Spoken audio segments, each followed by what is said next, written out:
Hi, and welcome to the Hollywood Dreammaker podcast. I'm your host, Billy Gallo. I'm a 35-year veteran actor. I'm the kid who came out to Hollywood with $200 in my pocket and a one-way ticket when I was 18. Didn't know a soul out here, and I've been living my dream ever since. I've had an amazing career. I've been an Academy Award-winning film, blockbuster film, hit TV series. You name it, I've done it, and I got the IMDb credits to prove it. 6 years ago, I opened up my own school, the Manhattan Actor Studio, where I found my true passion. That's teaching the craft of acting, but not only teaching the craft of being the guy. Success leaves clues. I know how to make dreams a reality. I did it for myself, and I do it on a daily basis for my students. And I can help you achieve yours. Welcome to my podcast. Let's get started.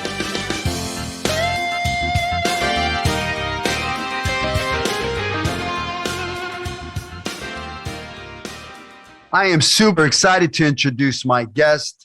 He's a very talented young actor who booked his first open call commercial at the age of 3. Since then, he has booked many roles on shows like Community, Jane the Virgin, and We Bare Bears, recurring roles on Fox's Lethal Weapon, HBO's Camping, Netflix's Spirit Riding Free, and Paramount's Waco. Some of his film credits include leads in Some Kind of Beautiful with Pierce Brosnan and Selma Hayek, and The Disappointments Room with Kate Beckinsale. He also played a lead role in Steven Spielberg's Amazing Stories. Most recently, he became a series regular on Amazon's Tales from the Loop, where he was directed by Jodie Foster and received critical praise for his honest, heartbreaking turn as Cole Willard.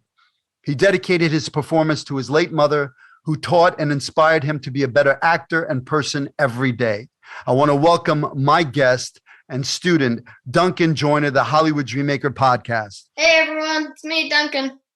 Duncan, I got to tell you, man, I am super proud of you. You know, I mean, the work that you've done, you know, every time I see you in a movie or on a TV show and I see the work that you're doing, I am blown away.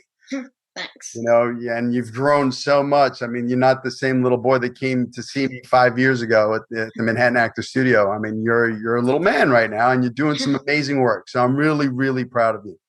I just want you to know that. So, you know, I created the podcast to inspire young artists to follow their dreams. You know, if you have a dream to be in this business, then you have to go after it, and you have to go after it like you mean it, with all your heart and soul, with your passion. You know, go after it with a vengeance. You know, this is a tough business. It's very competitive, but if you want it bad enough and you go after it, you know, you can achieve the dream. I mean, look at me. I came out to Hollywood when I was 18 with $200 in my pocket, a one-way ticket, didn't know a soul out here, but I knew I wanted to be an actor. And I've been blessed. I've been a working actor for, 35 years. I wanted to have you on the show because you are a working actor. I mean, you're working and you're living the dream. And I think your journey into this business is very inspirational for young actors to, hey, if you can do it, why can't I do it? Right? So I just want to start at the beginning, like when did you, what was your first acting job? When did you know you wanted to act? How did that all start out for you? I'm not 100% sure, but I think my mom put me into an audition when I was around 3 years old, just to, see if I liked it. And I really did. And I've been doing it ever since. Didn't you book that job, that first audition? I did. I actually did. It was a Hallmark commercial, and I was a really young guy, but I actually booked my first audition, and that's what awesome. kind of kept me going. That's awesome. And you know what? You'll always have that footage. Do you have the footage on that? Probably there's somewhere on YouTube, but I'm not 100% sure where it is. I mean, that's the cool thing about being an actor. It's like, it's a time capsule. You see your performances in some of these films when you're an old man, and your grandson will be able to watch you when you were, 10 years old. I mean, that's pretty amazing. So what would your advice be to actors, young actors that are, looking to pursue a career in acting? I would say just to, do it as much as possible and just see if you like it. I would suggest doing some home theater projects and some home movies, and just goof around with your friends and family sometimes. And you really have to love it in this business. So just see if you like it. And if you do, continue. Yeah, you got to love it because it is a roller coaster ride. It is full of rejection and ups and downs. And, so you got to really be passionate about it. Mm-hmm. So that's great advice. And, creating your own projects. This little device that Mm-hmm. everybody has, these little phones, they're like little Yeah. movie making machines. You can write a script, you can film it, you can edit it, you can even have your own TV show. You can have Yeah. your Instagram reels or your YouTube channel, or so you're not, you can create whatever you want. Mm-hmm. So start filming yourself. The business has changed so much that now you got to kind of be like a little movie producer. You get these Mm-hmm. self-tape auditions where you got to film yourself. You got to know how to light yourself. I tell my actors all the time, cool thing is you have YouTube and you can Google 3-point lighting. You can Google, how do I edit? How do I frame? So you can really learn from some really talented, directors of photography or editors that are going to give you a tutorial on how to get that cinematic shot, how to, light yourself. So study the craft. That's the most important thing. Yep. And doing theater and getting on stage and getting comfortable and being in front of people, that's some great advice. So what is your favorite experience as an actor? Working with all the really talented people that I've worked with along the way, like Jodie Foster and Jonathan Pryce and Andrew Stanton, people like that have really made my career special, and people that have brought things to the things that I work with. I think if you're going to be a working actor, I feel like you're going to work with some very cool people, and those people are, they can help you and they can be your allies sometimes if you need it, if you're still in touch with those people. And I feel like it's really cool about acting because you're all kind of connected in some way. Yeah, You're it's like all a in the big business, and yeah, you get to meet some really cool people. Yeah, it's a big business, but it's a small business. You Mm-hmm. work with people over and over again. You may work with the wardrobe lady again, or the makeup lady, or the hair person. So it's about having a good reputation, and Mm-hmm. people want to work with you. If you Yeah. do good work every time you show up, people are going to want to work with you. And Mm-hmm. the flip side is true too. If you're not prepared and you don't know how to act on set as a young actor. If you're bouncing Mm-hmm. off the walls, when they say quiet on the set, they're not going to bring you back. They're going to Mm-hmm. replace you with another actor that can, be quiet when they say be quiet. So it's Mm-hmm. really important to, that there is set etiquette, Mm-hmm. right? What has been the toughest experience for you as an actor? I think the toughest experience as an actor is when you really, really want an audition and you don't get it. I mean, it's really hard. It is hard, especially when you really, really are passionate about it. You're gonna have your ups and downs about acting. You're gonna get some things, and a lot of things you're not gonna get. But I find that the hardest part is when you don't get something that you really want. It's really hard to, just go on and try and do the next thing that you set out to do. It's tough, but you got to move on. You got to do Yeah, your you best really have work. to move on. Every chance you get, every audition, it's not about going in there and trying to get the part. Yeah. Okay, it's about going in there and having some fun, Mm-hmm. making Having some fun big is the best part. choices, playing, because if you're having fun, the casting directors, the directors, they're going to have fun watching you. Mm-hmm. And you could have fun in a scene where you're crying, but just because you've done the work, you've done the prep work, you've loaded it up, and now it's playtime. And you're getting lost. I like to think of acting like Halloween. You get to put on the wardrobe, you put on the makeup, the hair, and then you can. It's not even you. It's the character, right? You can jump around and you can do stuff and be free because it's not you. Mm-hmm. I like to get lost within the character. I mean, Yep. you've had some pretty incredible roles. I mean, work with Steven Spielberg on Amazing Stories. Your role on Tales from the Loop. Your feature films that you've done. You've done some leads in some kind of beautiful. What are some of the other films you've done? I've done a movie called Disappointments Room. I've done like a Lifetime movie called Christmas in the City. I've done. I mean, it was a very small part in it, but The Perfect Guy. You've had some serious recurring roles too. I mean, I've had some serious recurring roles in it. What is the show you did? We worked on it. What was the name of that? The one you did where we worked on it and you got the part. Oh, Lethal Weapon. You had a recurring. Oh yeah, Lethal Weapon. Lethal Weapon. You were on HBO's Camping, Netflix's Spirit Riding Free, Paramount's Waco. I mean, you played the lead character, David Koresh's son in Waco. Mm-hmm, right? I did. I played his son. Who It was he? was really cool working with Taylor Kish, who played David Koresh Yeah. in Waco. He, He was a really cool guy to hang out with. Yeah, I felt like that was a really cool project I was in. I was in Santa Fe for quite a few months, actually. And yeah, it was a really cool experience. yeah, and I mean, they had some stunts on there, a lot of Hmm. shooting and stuff. I mean, wasn't Yeah, that like, that must have been a cool experience for you? it really was. Yeah. So what's the most fun you've ever had on a set, a movie set or television set? I think the most fun I've had is probably hanging out with Jennifer Garner on camping. I mean, she was a really fun person to be with. She was a goofball, and we laughed, played games, and she was a really cool person. Yeah. It's really important to have that atmosphere on the set where it's kind of, fun. If Hmm. people are stressed out and they're in their head and, thinking about, their lines and, you can't have fun, so it's Hmm. really about being prepared. The more prepared you are, the more fun you're going to have. Yep. So do you ever get nervous? I don't actually get nervous that much. I think maybe just because I've done it for so long that I'm just used to it, and maybe I'm lucky. That's amazing.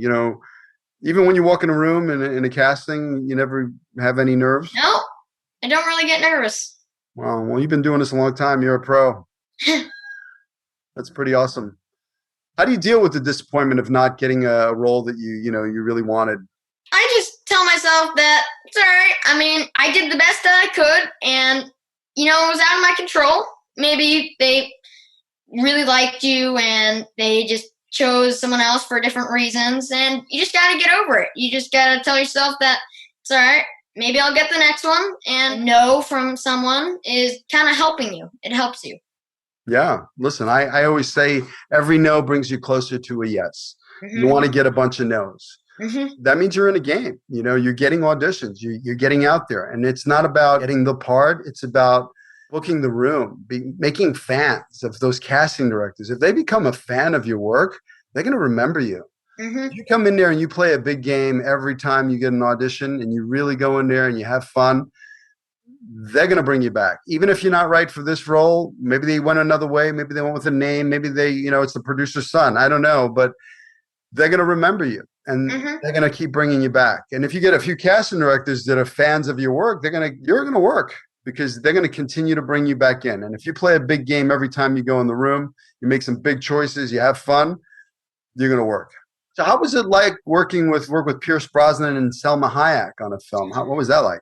I felt like that was a really cool experience. They were really nice people, and we worked on Some Kind of Beautiful together. And I played Pierce Brosnan's son, and my aunt was Selma Hayek. And they were really cool people to hang out with. I was 5 or 6 years old then. I feel like they were really nice people. Something really cool is that when I was like going in for like, let's say the director's session, actually I went to Pierce's house and they told me that, you already got the part. And, Pierce, me, my mom, and the director, we all just hang out, ate dinner together. And Pierce even gave me one of his electric guitars. So that was pretty Wow. cool. That's awesome. So you have Yeah, he was Pierce a nice Brosnan's guy. electric guitar. Have you ever seen him as Bond, James Bond? Yeah, I've seen those movies. Well, that's cool. So yeah, I know you were directed by Jodie Foster. How was that? That was really, really cool. I feel like she was a really, really outstanding person to work with. She was a great child actor, and she really understands all child actors. And I feel like we kind of had a pretty good connection between us. She thought I was very talented, which pretty cool when someone that big of a name and a Academy Award winner says that. So that's really cool. I really felt like she was a great person to work with. Yeah. She's a very talented actor. She's a really Yeah, amazing director. I mean, I she love her really work. is. Her work in Taxi Driver as a young actress is amazing. Her and Robert De Hmm. Niro, her performance. If people haven't seen that, you want to see her performance in that. She was pretty amazing. And then she directed the Little Man Tate, or I believe it was Little Man Tate. So I mean, she's just super talented to be able to Hmm. work with. You're working with A-list actors and directors and producers. I mean, you're living the Hollywood dream. What is it like to be in that world, as a working actor, on those I big think it's movies? really cool to be in a situation like that where you've done a lot of acting stuff and you've met a ton of really cool and talented people, I feel like, it kind of makes you happy. Kind of makes you feel like, wow, well, that's pretty cool. I've done something pretty cool. And I feel like, acting is one of those things that gives your life purpose and stuff, and makes you want to do it. Makes you want to do more of it, and I feel like you always want to do your best when you're in a situation like that. Your mom sent me a video of them rapping you on, I believe it was Amazing Stories. Mm-hmm. And they were rapping you, and the director was talking about you. And the words he said about you and your performance and what you brought to the character, they said they needed to find a 30-year-old in a little boy, and they said that was impossible. And then they found you, and I mean, when I saw that tape, I got emotional. I was like, I was so proud of you. And he's talking about Steven Spielberg and how impressed they were with you, and it's pretty amazing. I mean, just your work with Tales from the Loop. I mean, you were in contention, being submitted for an Emmy nomination. I mean, come on, an Emmy nomination. I mean, just being considered for that. I want you to do me a favor. I want you to take your hand and put it out like this, lean forward, and I want you to tap yourself right there on the shoulder. Nice job. I mean, your work was pretty amazing. Thank you. So I'm super proud of you. So do you have any advice for parents, who, they're thinking about getting kids into the business? I feel like you just need to make sure that the kid is really enjoying themselves and having fun. And the kid definitely needs to be the one who's driving all of it. So if you're a parent and, you want your child to be an actor, you really got to let them choose their path. It's kind of up to them. That's great advice, because there are a lot of parents that push their kids into the business, and it's not their dream, it's their parents' dream. And, it doesn't work out so well. You got to be passionate about it. You got to love what you're doing. Yeah. And I know you're truly passionate about acting, and you love what you're doing. And that's why you're so good at it, because you work at it. What do parents need to know? What do they need to be aware of about the business?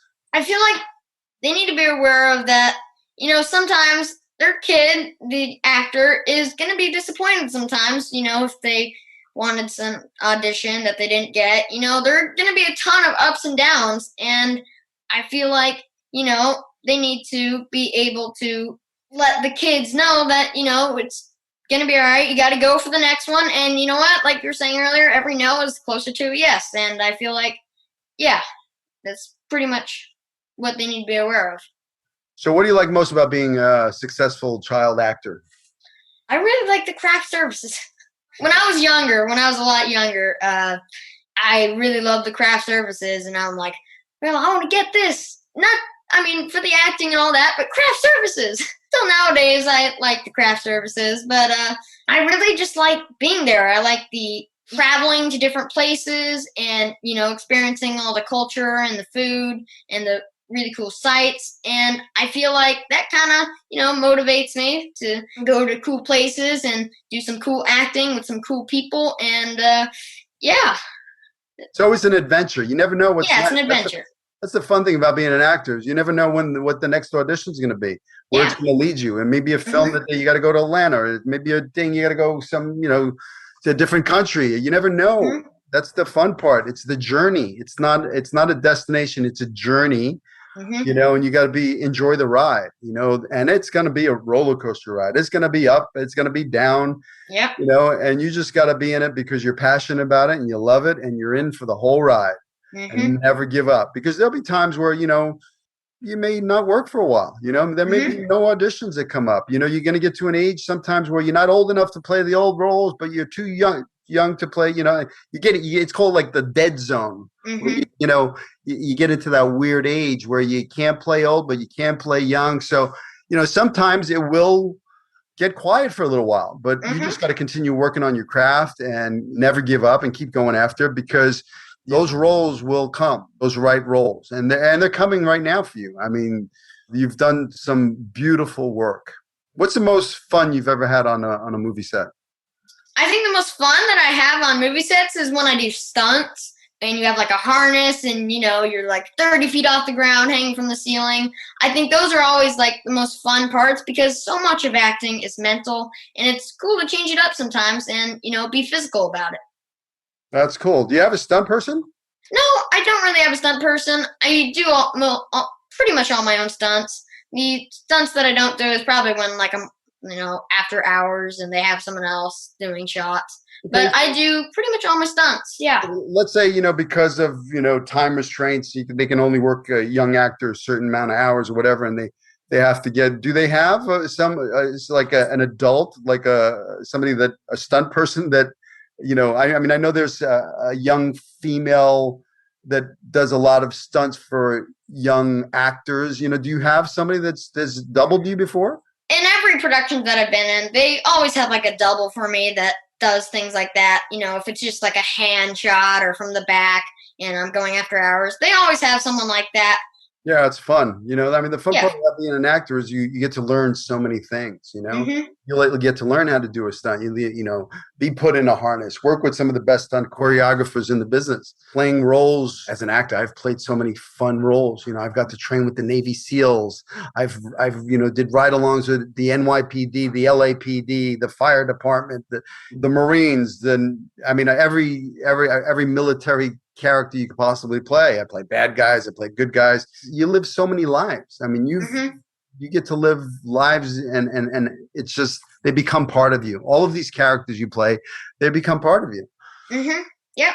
How do you prepare for an audition?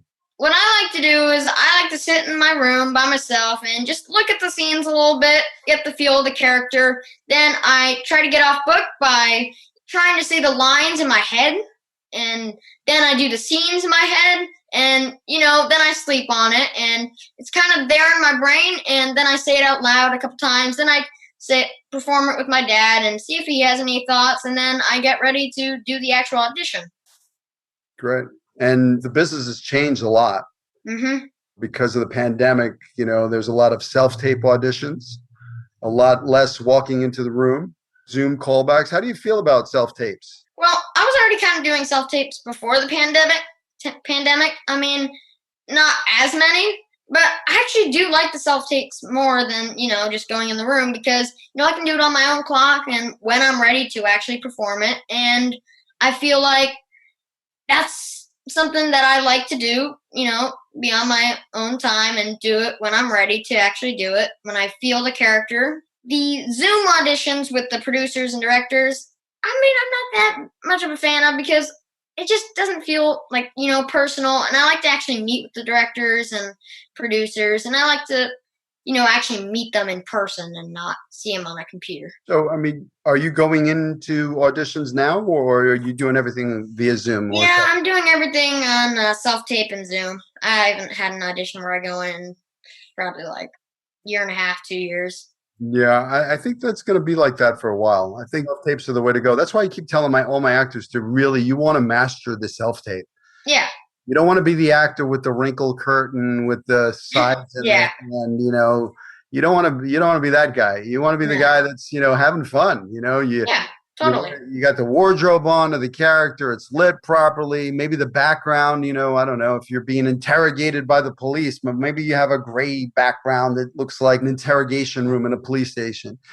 Keep it real. You want to make them feel something. You really want to, whatever the given circumstances the scene is you want to make them feel that.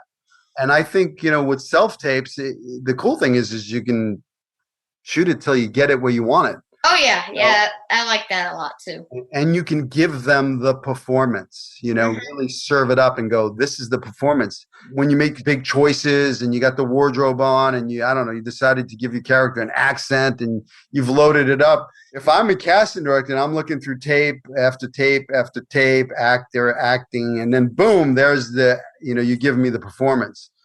Mm-hmm. That's the person I'm going to be bringing back in. That's the person that I'm going to be bringing in on a callback and meeting the director. It's all about playing the big game, Yeah. Out working, out prepping, out everything those other actors, because those other actors, most of the time, they pick up that script and, they just memorize the lines and they really don't know who they are. Yeah. They haven't done a little backstory for their character. They haven't, really done the work.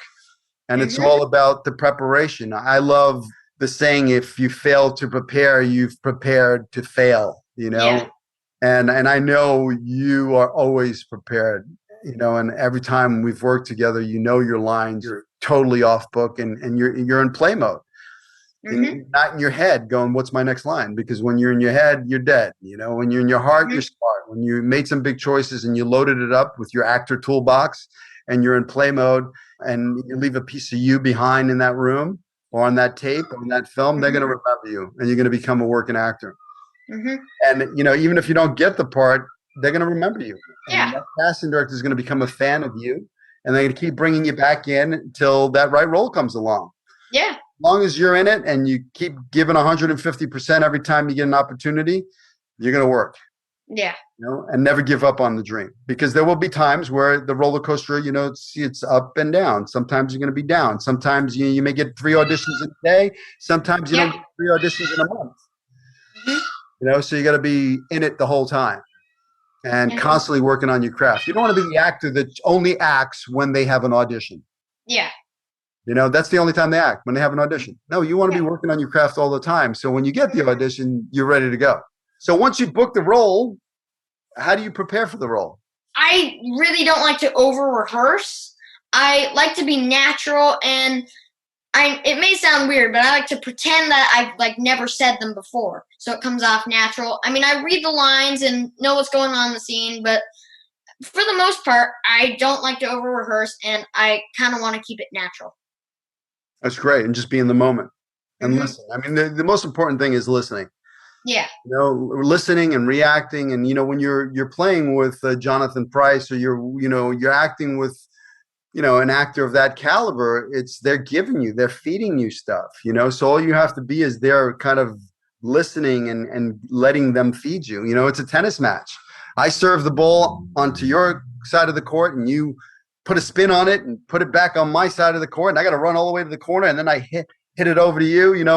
It's that back and forth. So Mm-hmm. when you work with really good actors, it ups your game. Mm-hmm. Being in consideration for an Emmy nomination for your work, for your performance in Tales from the Loop, I mean, that's like amazing. Really, I'm Mm-hmm. really so proud of you. So what's your vision for the future? What do you see? My vision for the future is just, keep having fun and keep going. I mean, I'm not 100% sure where it's going to go. I don't even think I'm 50% sure. I'm not even like 1% sure. I just want to keep going, keep working hard, and keep doing what I think is right. And, hopefully things will keep going well, and I'll have a bright future. But, you never know what's going to happen about acting. That's the thing. Like, you don't know what your next audition is going to be. Like you were saying earlier, like, you just don't know.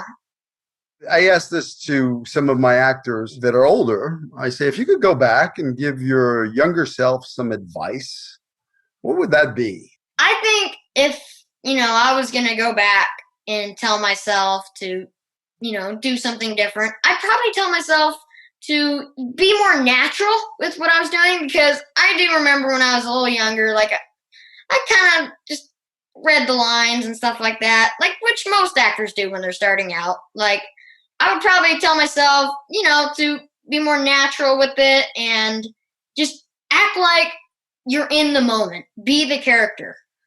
I'd probably tell myself to do that. Great advice. Lucas Till? Yep. You worked with him, didn't you? Yeah, I did. Okay, cool. Yeah. He was a guest. He was a guest on Yeah. my podcast. I saw you worked on a project with him. What was that? Did you work with him? Did you have any scenes with him? I did have a couple scenes with him. Most of his scenes in the movie were with my mother, Kate Beckinsale. Yeah, that was in Disappointments Room. I was around 7 or 8 back then. Yeah, I remember him being nice and cool guy. Cool. Yeah, he's a good friend of mine. So listen, I got to thank you so much for doing my podcast and sharing your wisdom and your knowledge. Yeah, happy to be here. I look forward to seeing your future. I mean, I have no doubt in my mind that you're going to be extremely successful. Thanks. You're super talented, and stay grounded. Hollywood is kind of a tough business. It can. I've seen it chew people up and spit them out. Mm-hmm. So you got to stay grounded and remember where you come from, and remember that you have your mom, guardian angel, watching over you that's really proud of you. I know how proud your mom was of your work, and I think you're super talented, and I know you got a bright, bright future ahead of you. And I want to thank you for being on the podcast. Well, thank you for having me. All right. You take care. I'll talk to you soon. See ya. Bye. Bye. Hey, thanks for listening to the show. Please rate, review, share this with your friends. Subscribe if you haven't. Please take whatever you get from here, the golden nuggets, and apply them to your career. Go after your dreams with passion. Don't let anybody tell you it can't be done. I believe in you. Follow your dreams. I'll see you in Hollywood.